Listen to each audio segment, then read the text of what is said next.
ونصلي على رسوله الكريم أما بعد فأعوذ بالله من الشيطان الرجيم بسم الله الرحمن الرحيم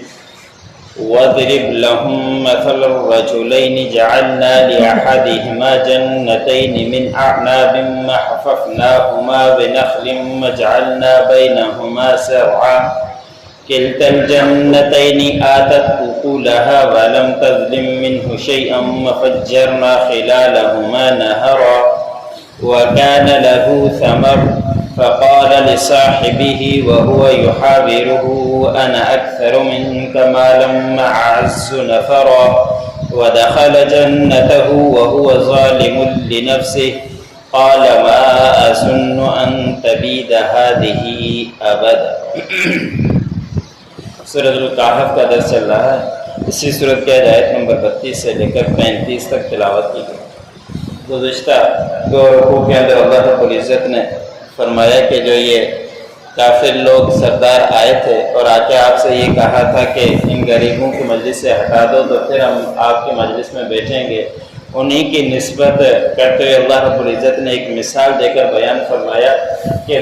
کچھ مفسرین نے لکھا ہے کہ اس سے مراد بنی اسرائیل کے دو اشخاص ہیں، اور کچھ نے لکھا ہے کہ نبی کریم صلی اللہ علیہ وسلم کے دور کے دو اشخاص ہیں۔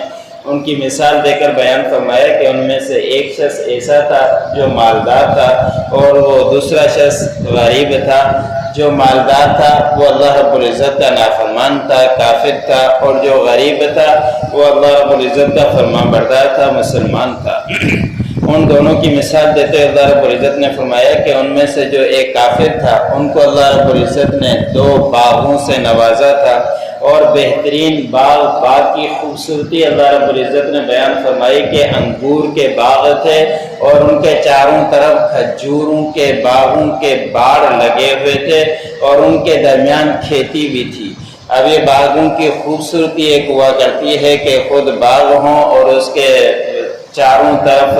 کھجوروں کے باڑ لگے ہوئے ہوں، اور اندر اور کھیتی بھی ہوتی ہو، تو یہ مزید باغ اچھے ہو جایا کرتے ہیں۔ تو اس طرح کے اللہ رب العزت نے فرمایا کہ اس کافر کے پاس باغ تھے، اور پھر یہ نہیں کہ صرف باغ تھے بلکہ پھل بھی اچھے طریقے سے دیا کرتے تھے، اس میں سے کسی کے اندر بھی کمی نہیں ہوا کرتی تھی کہ کسی درخت کے اندر کم پھل ہوں، کسی میں زیادہ ہوں، کسی سال کم پھل دے کسی سال زیادہ، بلکہ اللہ رب العزت نے فرمایا کہ ہر طرح کے پھل وہ بہت ہی اچھے دیا کرتے تھے، اس کے اندر ذرا برابر بھی کمی نہیں ہوا کرتی تھی۔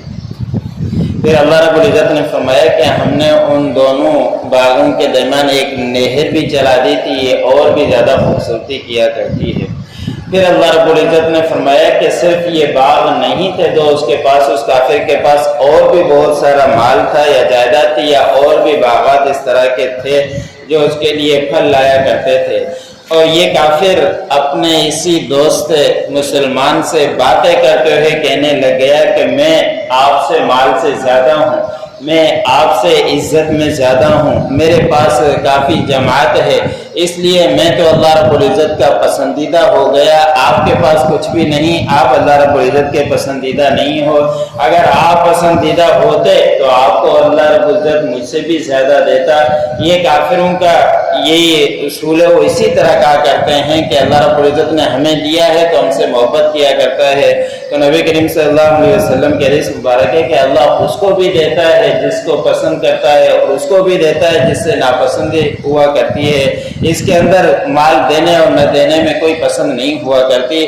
آج دنیا کے اندر جتنے بھی لوگ آئے اور آئیں گے، سب سے زیادہ محبوب اللہ رب العزت کو انبیاء اکرام ہیں، اور انبیاء میں سے سب سے زیادہ محبوب امام الانبیاء ہیں۔ لیکن ان کے گھر کی کیا کیفیت تھی آپ لوگ جانتے ہی ہیں کہ اما عائشہ صدیقہ رضی اللہ تعالیٰ عنہ فرماتی ہیں کہ گھر کے اندر 2 مہینے تک چولہے نہیں جلا کرتے تھے۔ تو کسی نے سوال کر دیا کہ پھر آپ گزارا کیسے کیا کرتی تھی؟ تو اما عائشہ رضی اللہ تعالیٰ عنہ فرماتی ہیں کہ ہم کھجور سے اور زمزم کے ساتھ گزارا کیا کرتی تھی۔ 2 مہینے تک چولہا نہیں جلتا۔ اللہ رب العزت کو سب سے زیادہ پسندیدہ شخصیت آپ صلی اللہ علیہ وسلم ان کے گھر کی یہ کیفیت تھی۔ تو یہ پسند اور ناپسند کا نہیں ہوا کرتا، اللہ اسے بھی دیتا ہے جو کافر ہے، اسے بھی دیتا ہے جو مسلمان ہیں۔ بعض اوقات کافروں کو زیادہ اس لیے دے دیتے ہیں کہ دنیا کے اندر ساری جنت ان کے لیے یہی ہے، آخرت میں ان کے لیے کچھ بھی نہیں، اس لیے دنیا کے اندر ہی سب کچھ نواز دیتے ہیں۔ اور پھر یہی اللہ رب العزت نے فرمایا کہ کافر جب اپنے باغ میں داخل ہوا